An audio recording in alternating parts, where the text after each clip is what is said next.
প্রিয় দর্শক, কাছে আর দূরে যে যেখান থেকে আমার ভিডিও দেখছেন সবাইকে আমন্ত্রণ হোমায়রা সিম্পল কুকিংয়ে। আজ আমি শীতের পিঠাপুলির পর্বে নিয়ে আসলাম ছিট পিঠার রেসিপি বা ছিটা রুটি বা ছিটা পিঠার রেসিপি। খুবই মজার আর খুবই সহজ। সামান্য কয়েকটি ইনগ্রেডিয়েন্ট দিয়ে একদম পারফেক্টভাবে তৈরি করে ফেলতে পারবেন এই রঙিন ছিটা পিঠা। পিঠা তৈরির জন্য আমি কোনো চালের গুঁড়ি ব্যবহার করছি না, তবে আমি ব্যবহার করছি হাফ কাপ পরিমাণ আতপ চাল, অর্থাৎ পোলাওয়ের চাল। আপনারা ইচ্ছা করলে এটা সেদ্ধ চাল দিয়েও কিন্তু করতে পারবেন। সারা রাত আমি ভিজিয়ে রেখেছিলাম, চালগুলি একেবারে ফুলে মোটা মোটা হয়ে গেছে, সাদা রঙের হয়ে গেছে। পানিটা ফেলে দিয়েছি। এখন এর মধ্যে কিছু মশলা মেশাবো। মশলা মানে আমি দিয়েছি কয়েকটা আদার টুকরা, 3-4টার মতো, আর দিয়েছি ছোট্ট একটা পেঁয়াজ। এই সমস্ত কিছুই আমি ব্লেন্ডারে খুব মিহি করে ব্লেন্ড করে নেব। আমি পানি দিয়েছি, যেই কাপে আমি চাল মেপেছিলাম সেই কাপেরই আমি নিয়েছি হাফ কাপ পরিমাণ পানি। এটা নর্মাল পানি, না ঠান্ডা না গরম। আরও একটা উপকরণ দেব, একটা ডিমের সাদা অংশ দিয়ে দিয়েছি।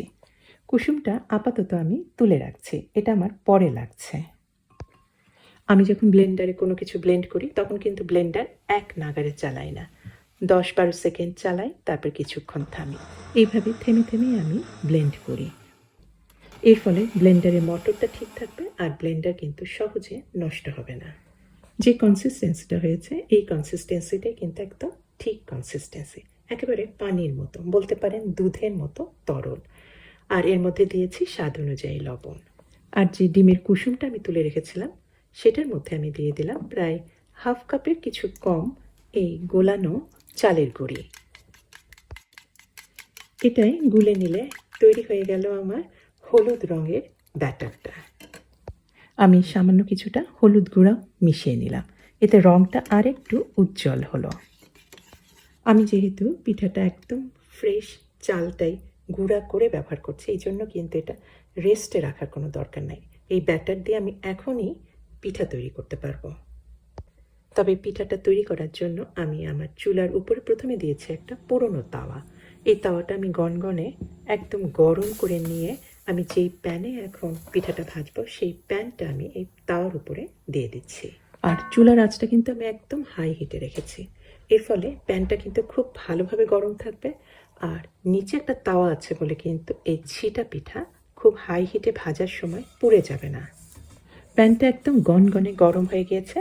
পিঠা ভাজার জন্য প্যানটা কিন্তু এখন একদম রেডি।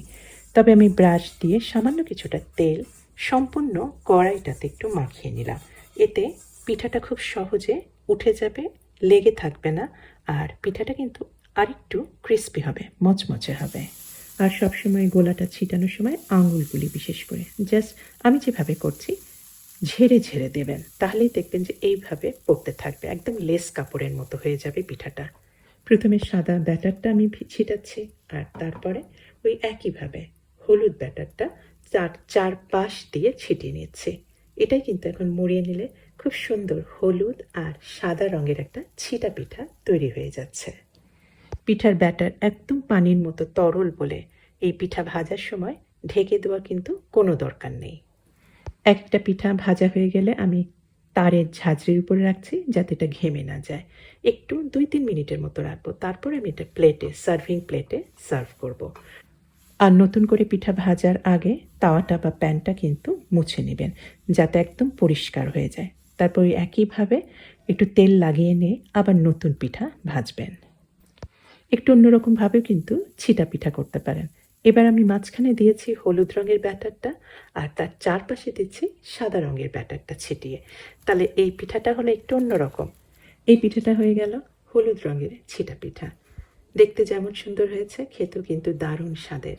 না করলে বুঝতে পারবেন না। গরম গরম এই পিঠা গরুর মাংস, হাঁসের মাংস অথবা মুরগির মাংস দিয়ে কিন্তু জমিয়ে খাওয়া যাবে। তবে আজকে আমি রেখেছি গরুর মাংস আর সাথে রেখেছি একটা মিষ্টি, এটা গাজরের শাহি হালুয়া। মিষ্টি হালুয়া দিয়ে এই ছিটা পিঠা খেতে কিন্তু দারুণ মজা লাগে। শীতের মধ্যেই তৈরি করে নিন একটু অন্য রকমের রঙিন এই ছিটা পিঠা বা ছিটা রুটি। বাসার সবাই পছন্দ করবে। আশা করি একটু নতুন ধরনের রঙিন ছিটা পিঠার রেসিপিটা আপনাদের ভালো লাগবে। আর ভালো লাগলে অনুরোধ করব অবশ্যই আমার চ্যানেলকে সাবস্ক্রাইব করে আমার চ্যানেলের সাথেই থাকবেন। আপনারা সবাই ভালো থাকবেন, আর এতক্ষণ আমার সাথে থাকার জন্য আপনাদেরকে অসংখ্য ধন্যবাদ। আল্লাহ হাফেজ।